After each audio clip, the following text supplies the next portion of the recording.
안녕하세요. 넥스트렌드입니다. 주말 단 3일 만에 일본행 항공권 49만 장이 허공으로 사라졌습니다. 단순 계산으로도 비행기 2,500대가 텅텅 빈 채 멈춰선 셈입니다. 중국의 일본 여행 자제령 한방에 일본 관광업계가 공포에 떨고 있습니다. 오늘 영상은 참수 발언까지 오고 간 최악의 중일 갈등, 그리고 그 속에서 일본이 마주한 경제적 시한폭탄에 관한 이야기입니다. 사태의 발단은 지난 7일 일본 다카이치 사나이 총리의 발언에서 시작됐습니다. 대만 침공은 곧 일본의 존립위기다. 즉 중국이 대만을 건드리면 일본 자위대가 개입할 수 있다는 폭탄 선언을 한 것입니다. 중국은 격하게 반발했습니다. 주 오사카 중국 총영사는 멋대로 쳐들어온 더러운 목을 벨 것이라는 외교관이라곤 믿기 힘든 섬뜩한 저주를 퍼부었습니다.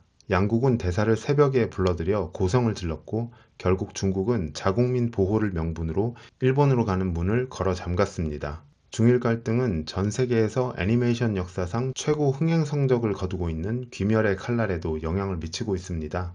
귀멸의 칼날 극장판은 한국에서도 엄청난 인기를 끌었는데요.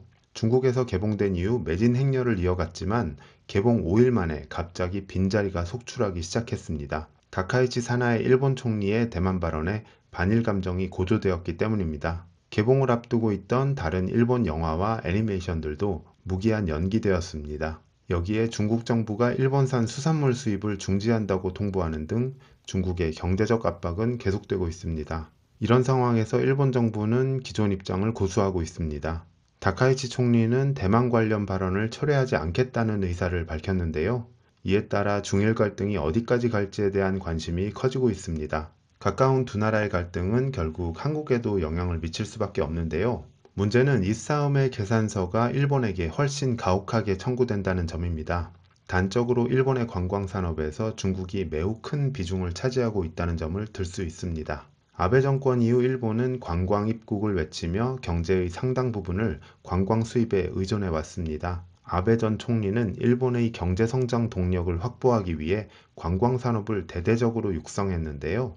2013년 아베노믹스 출범과 함께 관광객 유치에 주력하면서 2012년에 840만 명 수준이었던 일본 방문객 수가 2013년에 1000만 명을 돌파했고 이후 급격히 증가하면서 2024년에는 3,700만 명이 되었습니다. 코로나 팬데믹의 여파로 2020년 이후 방문객이 급감했지만 팬데믹 이전 수준보다 방문객 수가 더 늘어난 것입니다. 올해에도 이 같은 추세가 이어졌습니다. 올해 1월부터 9월까지 누적 방문객 수가 3,165만 명으로 작년 같은 기간에 2,688만 명에 비해 17.7%나 증가한 것입니다. 2024년의 경우 중국인 방문객은 약 700만 명으로 한국인 방문객 882만 명 다음으로 많은 숫자를 기록했습니다. 홍콩인 방문객 268만 명까지 합치면 거의 1000만 명 수준입니다. 뿐만 아니라 올해에는 중국인 방문객의 중요성이 더욱 커졌습니다. 이 그림은 올해 9월 각국의 일본 방문객 수를 나타낸 것인데요.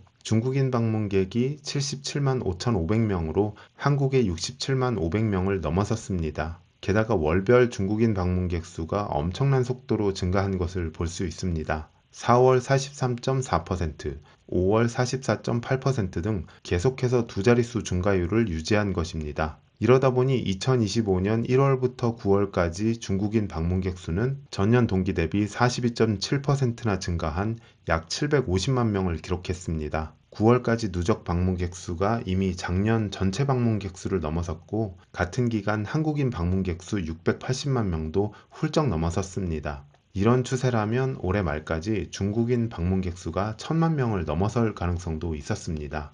실제로 얼마 전 제가 일본 여행을 갔었는데요.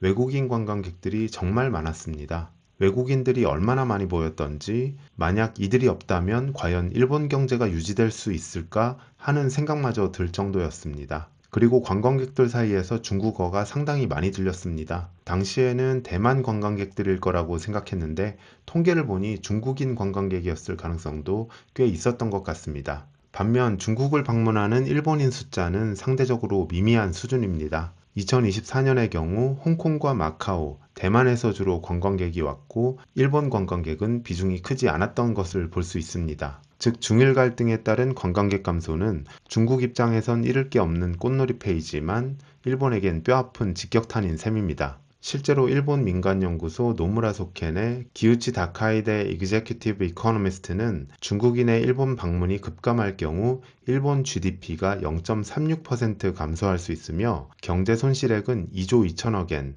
약 20조 8천억 원에 이를 것으로 전망했습니다. 중국의 보복이 현실화되자 일본 시장은 즉각 반응했습니다. 관광 수입 증발 우려로 화장품, 백화점 등 관련 주가가 크게 하락했고 엔화 약세가 지속되고 있습니다. 다카이치 사나이 총리는 예전부터 금리 인하와 재정 지출 확대를 주장해 왔는데요. 아베노믹스식의 돈풀기 정책을 펼칠 것으로 예상되면서 엔화가 약세를 보이는 가운데 중일 갈등으로 이러한 흐름이 이어지고 있는 것입니다. 일본의 국채금리도 치솟고 있습니다. 중일 갈등으로 일본 경제에 대한 불안감이 커지고 있지만 일본 정부가 당장 백기를 들 가능성은 낮아 보입니다. 다카이치 총리는 강한 일본을 기치로 내걸며 보수층의 압도적인 지지를 받고 있기 때문입니다. 오히려 외부의 적을 이용해 내부 결속을 다질 수도 있습니다. 중국의 돈줄 제기와 일본의 안보 강공, 과연 이 치킨 게임의 끝에서 먼저 비명을 지르는 건 누가 될까요? 여러분의 의견을 댓글로 남겨주시면 감사하겠습니다. 이상 넥스트렌드였습니다.